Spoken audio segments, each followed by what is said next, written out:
Pak, bagaimana perkembangan digitalisasi dalam tata kelola administrasi di Indonesia saat ini? Apakah Anda melihat ini sudah mulai memberikan dampak positif, terutama mungkin dari sisi transparansi, Pak, dan juga dari sisi efisiensi? Oke.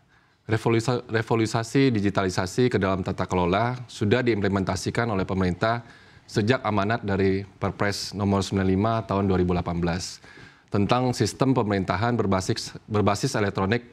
Pada Perpres tersebut demi mendorong penyelenggaraan pemerintah yang akuntabel dan inovatif, aparatur negara dituntut untuk mulai menerapkan sistem pemerintahan berbasis elektronik atau SPBE atau lebih dikenal dengan e-government, yaitu penyelenggaraan pemerintah yang memanfaatkan TIK untuk memberikan layanan kepada instansi pemerintah, aparatur sipil negara, pelaku bisnis, dan juga masyarakat.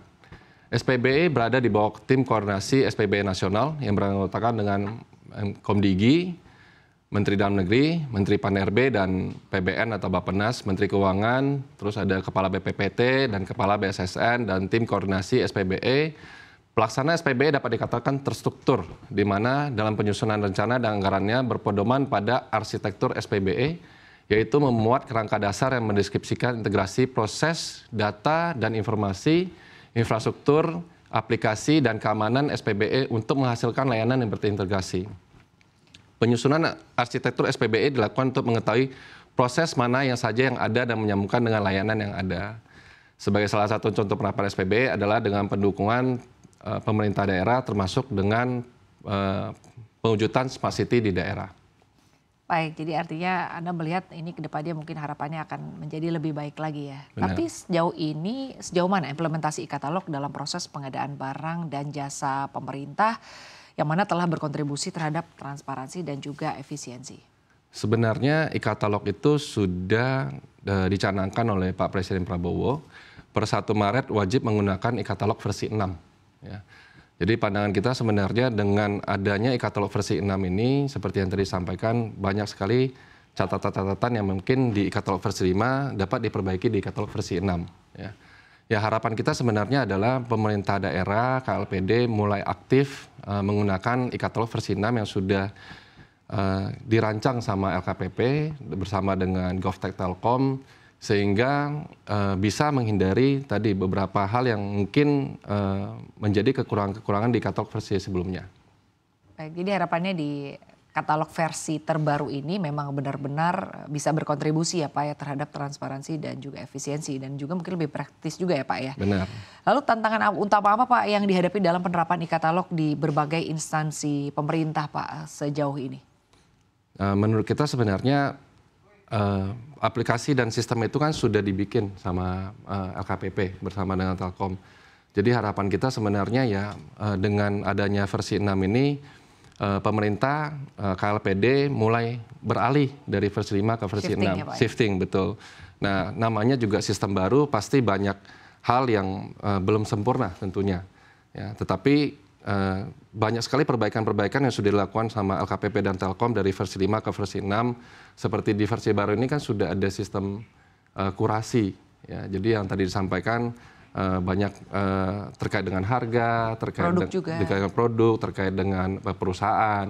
Nah, di versi 6 ini sudah ada kurasi namanya. Jadi dengan adanya kurasi ini hal-hal tersebut mungkin bisa minimalisasi hal-hal terkait yang tadi disebutkan di awal. Atau mungkin lebih memudahkan juga untuk pencarian ya. Tentunya. Bukan hanya dari sisi harga, produk, tapi juga mungkin lebih kepada spesifikasi ya dari produk-produk tertentu ya. Betul.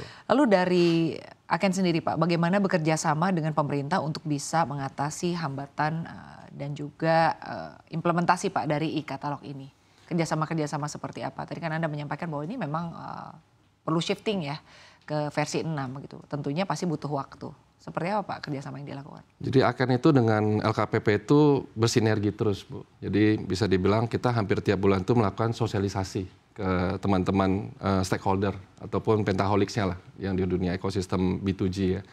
Jadi dari sistem pengenalan, sosialisasi, kita juga rutin mengadakan event tahunan itu Indonesia Sustainable Procurement Expo yang baru kita adakan di bulan Februari kemarin. Ini bukan event tahunan kita, bekerja sama dengan LKPP dan beberapa kementerian termasuk juga dengan Kadin Indonesia untuk mempertemukan business matching. Jadi antara pelaku-pelaku usaha dalam negeri yang mempunyai nilai TKDN dengan KLPD di Indonesia. Jadi ini aktif kita lakukan berkala. Baik, artinya sosialisasi ini terus dilakukan. Ini juga sebagai bentuk kerjasama juga ya. Benar. Bagaimana kita bersiap untuk bisa menggunakan versi 6 ya Pak untuk kedepannya. Pak, tapi kalau berkait dengan tadi Anda menyampaikan bahwa dengan versi terbaru ini, di katalog ini harapannya adalah lebih bisa mengurangi potensi korupsi nih Pak. Apakah Anda sudah melihat artinya ada bukti nyata begitu bahwa dengan adanya versi ini harapannya kedepannya mungkin lebih bisa mempersempit lagi ruang-ruang terjadinya korupsi. Bagaimana Anda menanggapi hal ini? Ya, seperti yang tadi saya sampaikan sebelumnya, di versi terbaru ini kan ada e-audit ya. Jadi e-audit itu merupakan salah satu feature yang diterapkan di versi 6 ini, di mana e-audit ini langsung link ke inspektorat di daerah. Jadi ketika ditemukan adanya anomali, adanya potensi-potensi transaksi yang anomali itu, otomatis inspektorat daerah itu akan mendapatkan alert. Jadi nah di sana itu menurut kita itu sudah salah satu langkah preventif di awal. Baik, nanti setelah alert apakah ada tracking juga begitu? Iya betul, dari alert nanti ada trackingnya. Jadi itu sudah interkoneksi semuanya.